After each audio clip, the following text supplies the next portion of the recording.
we want to share a positive message as we celebrate the birth of our nation. All right, now let's talk about our interview here with Senator Kevin Cramer. Again, we talked about what makes America great, but also very fascinating story that Senator Cramer is going to share with you about the Washington Post and law enforcement. You may remember the New York Times editor was fired because of a post or a editorial that they posted of Tom Cotton. So listen to that. Also, as I'm sure you've seen, there's a lot of polls right now. Not good news for President Trump. Senator Cramer, very experienced in politics. So I asked him, hey, what's your point of view on the latest polling information? So we talked about that and much, much more on our 702 communications line.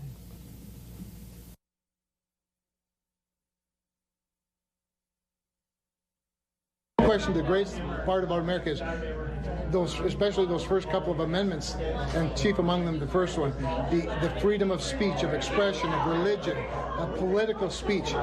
But that political speech, that expression, that religious freedom is really, frankly, now in jeopardy. I mean, when a disease like COVID-19 comes along and it's used as an excuse to not let people worship, but politicians will join a riot with thousands of others that have no regard whatsoever for their health, anyone else's health, and certainly not for the rule of law or other people's property. But if you want to go to church, you make sure there's not more than 10 of you and you're standing 6 feet apart. That is foundationally wrong when it comes to the expressions of the founders in the First Amendment of the Constitution. So I think that's what makes America great, and that's why I fear so much, and that's why I'm in Moorhead today helping Minnesota Republicans. So with that being said, I got to share with you, one of the things I keep hearing from people is, where are the Republicans? Where's Mitch McConnell? Why aren't they doing more to take back our streaks and get back to law and order? What's your response? Because you just said, hey, the people that are free are the ones that are tearing down the statues. What more can you guys be doing? Well, it's a good question, because law enforcement is largely a local issue, and the problems are largely local problems. As you know, it's Democratic run cities where the chaos is the most severe. It's Democratic mayors that are standing with the mobsters, standing with the violence, cheering it on, looking the other way as their own cities are burned. And yet, at the national level, we have a president, a Republican president, who stands for law and order.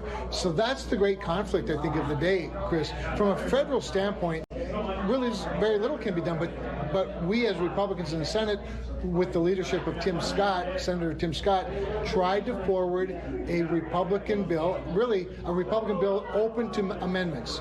We had as you know, a cloture, if you can imagine this is really weird, wonky, swamp stuff. A vote on cloture to proceed to the measure. In other words, just to start talking about the bill. A bill that includes, from a federal standpoint, I think the appropriate federal response, and that is providing incentives, dollars, guidance, training for local police departments. Not a lot of hardcore policy, not a lot of mandates, not a lot of thou shalts and thou shalt nots, but rather the resources and then the training and the guidance and the incentives to help police departments be better, but not to dictate the terms of everything to them. And Democrats said, nope, we don't want that. We don't want Donald Trump to have this victory. We think that we benefit the most politically from chaos in the streets. So we're going to let Nancy Pelosi pass her bill that has no Republicans on it, no amendments allowed. Our bill allowed at least 20 Democratic amendments. No interest there. So this really is, I think, that now becoming quickly the fundamental difference between the Republicans and Democrats in this election, and really, really unfortunate, because Democrats have chosen this tact rather than doing what they say they want to do, and that is restore order and some form of justice. You told an amazing story today about the Washington Post. I don't want to give it away because I want you to share it again if you don't mind, but I first want to say thank you for what you did and what you wrote, and tell our audience what happened, because I was like, wow. Sure. So I was getting very frustrated, really fed up with reading all these op-eds and these editorial boards writing about police reform. And it's one thing to write about police reform, but they always put it in the context that implies that every cop is bad, that racism is run rampant throughout our police departments, that every police officer's gone rogue, and grossly disrespectful and frankly very, very wrong. So I got frustrated enough that we contacted the Washington Post and said, hey, Senator Cramer wants to write an op-ed with a different, opposing view. Police officers are heroes, and they expressed an interest. They said, certainly we'd like to look at it. We'd be very, very interested in that, in an opposing view. I wrote it. We presented it. They have a sort of a funny policy where they can sit on it for 3 days before they tell you no. So after a couple of days, I said, no, enough time. This is too important. We need to get it out. The Democrats had just killed our police reform bill, and so we pulled it from the Washington Post, offered it to FoxNews.com. It took them about 3 seconds to say yes and about 30 seconds to put it up. So I hate that standing up for law and order, rule of law, and the men and women in blue and tan and brown that protect us in everyday life have become a political issue. But they have, because Democrats have chosen to make it political. Do you think the editor got scared because of what happened to Tom Cotton? Do you think that's why they didn't publish it?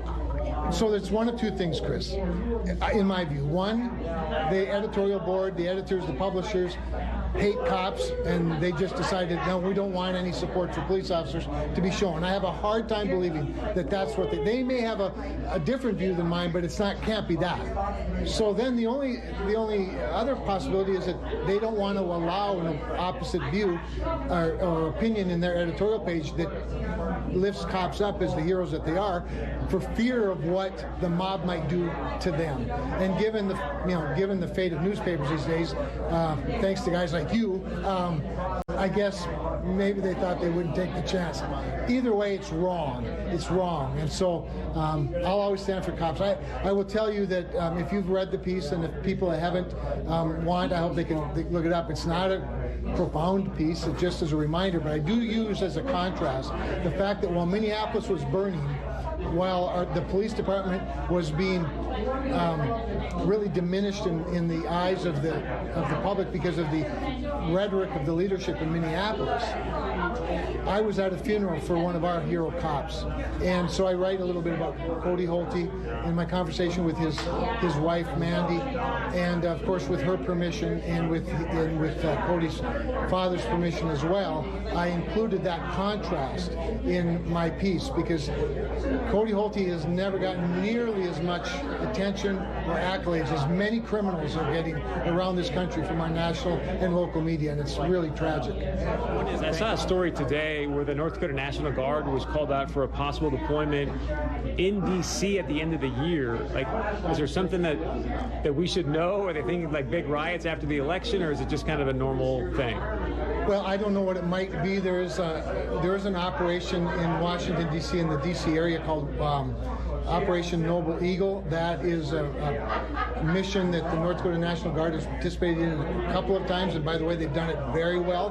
What it has to do is it's a classified mission for the most part. I mean, the mission's not, but most of what they do is classified. It has to do with protecting the continuation of power. So it wouldn't be surprising to me if it's about that turn in the cycle when the North Dakota Guard would send a couple of hundred of their very best to Washington to help protect the skies and protect places like the Supreme Court, the Congress, the White House, and the institutions for the continuation of power. You've been in politics for a long time. I looked at real clear. How is that possible? Real clear. Well, you started when you were 5. Thank you. But I looked at Real Clear Politics this morning. It said, Biden up by 12 in Minnesota. You see these other polls that say Biden's up, sometimes double digits in swing states. I want to know, your professional assessment. I mean, does Donald Trump have a real chance of losing, or are these not good polls? Well, first of all, as I tell any candidate, whether they're an incumbent or a challenger or it's an open seat, one of the two possibilities is losing. And so, this is why we have the election every 2 years, every 4 years, every 6 years, is so that the people make that determination. With regard to the polling, Chris, I think what a lot of people are going to say, and it's right, Donald Trump really never led in 2016 either. Now, that said, we've seen a slide in the polls, so his poll numbers have been higher, they're now lower. I think there's a couple of reasons in my view. A lot of it's attributed to COVID-19 and exactly what liberals are hoping happens, and that is the economy not only crashes but doesn't come back. So he doesn't get credit for that. The other thing, of course, is this chaos in the streets. And Democrats have made a political political calculation that their fortunes are best if they can continue the chaos. That's why you see places like Minneapolis, Minnesota, states like New York, and cities like New York City, and Seattle, Washington, these Democratic-run strongholds, Chicago, another one, where they continue the chaos, they fan the flames of this conflict rather than bringing about peace. Because I think that the worse it gets, the worse it looks for Donald Trump. I think he's suffering a little bit from some of that. However, all of that said, I also believe that they've done an effective job, they being the left, of scaring people. They've scared people from going to church. They've scared people from having family reunions. They've scared people from going shopping. And very good, solid citizens that have never been afraid before are now afraid. And I think that fear translates even to how you answer a poll these days, because they have demonstrated what they're willing to do to people and places that are conservative and support people like Donald Trump. They're willing to burn down your city. And that's created a lot of fear. So I think we're kind of back to that 2016 scenario where there's a lot of quiet support for Donald Trump. They just don't quite dare say it right now. And I think that when it turns out on election night, Donald Trump becomes the victor. But I actually think in many respects that what we're seeing in the streets of our cities across America today, as much as it hurts me to say this, I think they're miscalculating. When it comes to personal safety and security, when the soccer moms, the suburban moms think about, whether they want a police department or don't want a police department, they think about the security and safety of their children. Boy, the Democrats are making it really easy to choose between the good guys and the bad guys. And I just believe in the long run.